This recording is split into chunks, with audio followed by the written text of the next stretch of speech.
अब हम चतुर्दशी को देखते हैं।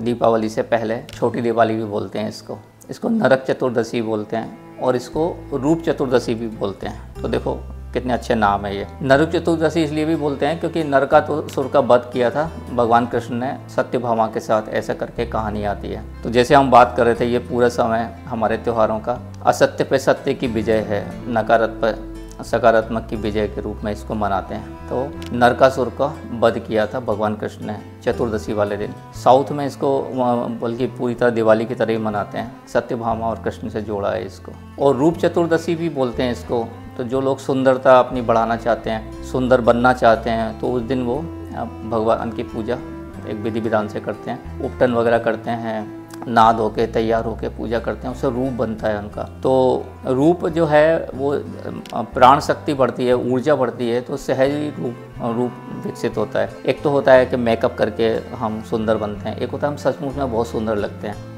अंदर से जब एनर्जी होती है ना, तो जो स्वस्थ होता है वही सुंदर लगता है। तो स्वास्थ्य और सुंदरता दोनों से इसको जोड़ा है। तो जैसे कि हमने धन्वंतरी से शुरुआत की थी और अब रूप चतुर्दशी या नरक चौदश। तो नरक चौदश है तो नरकासुर का वध किया था, यानी कि जो नरक में जाने, नरक क्या है, जो दुख है, दारिद्र है, कमजोरी है, तकलीफ़ें हैं, बीमारियां हैं, ये सब नकारात्मक जो प्रवृत्तियां हैं, यही नरक के द्वार हैं। तो इसके बाद ये इस नरक के द्वारों से को ना जाके और उसके बाद स्वर्ग की तरफ जाना, यानी कि सकारात्मक ऊर्जा की तरफ जाना, उस पर विजय प्राप्त करना। हम अपने अंदर उस पर विजय प्राप्त करते हैं। तुलसीदास जी ने भी कहा है कि काम क्रोध मद लोभ सब नाथ नरक के पंथ, सब परे हर रघुवीर रही भजऊ भजई जही संत। तो काम क्रोध मद और लोभ ये वो रास्ते हैं जो हमको नरक की तरफ ले जाते हैं, और जब हम इन पर विजय प्राप्त करते हैं तो वही नरक चतुर्दशी, नरकासुर को कृष्ण ने वध किया था, ये वही उसी का प्रतीक है। और सब परिहर रघुवीर रही भजऊ भजई जी संत। जो संत लोग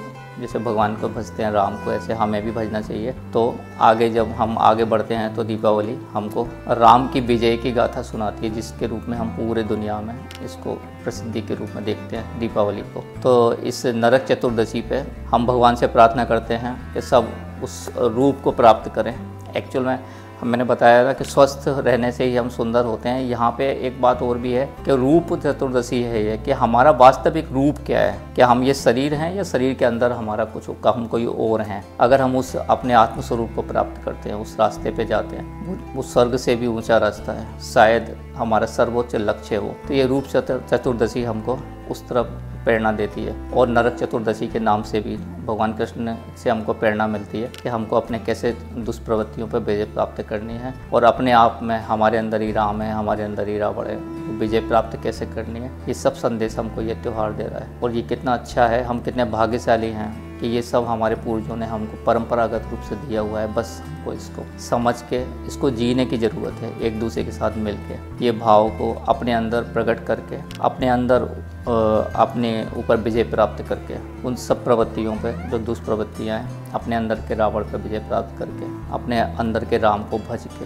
उनके नाम से, उनके स्मरण से, उनके मर्यादा पुरुषोत्तम राम के चरित्र को अपने अंदर उतार के हम इस दीपावली को बहुत अच्छी तरह से साकार रूप से परमात्मा के दर्शन के रूप में, शक्ति प्राप्त करने के रूप में मनाएं। इस बार ये ज़रूर होगा क्योंकि अब हमारा राम मंदिर बन गया है अयोध्या में। तो ये दीपावली हमारे लिए विशेष दीपावली है, और मैं विशेष रूप से सबको बधाई देना चाहता हूँ अवध में राम के आने की। और वास्तव में अब दीपावली पे जो दीपावली हम मनाएंगे वो राम के साथ मनाएंगे। नमस्कार।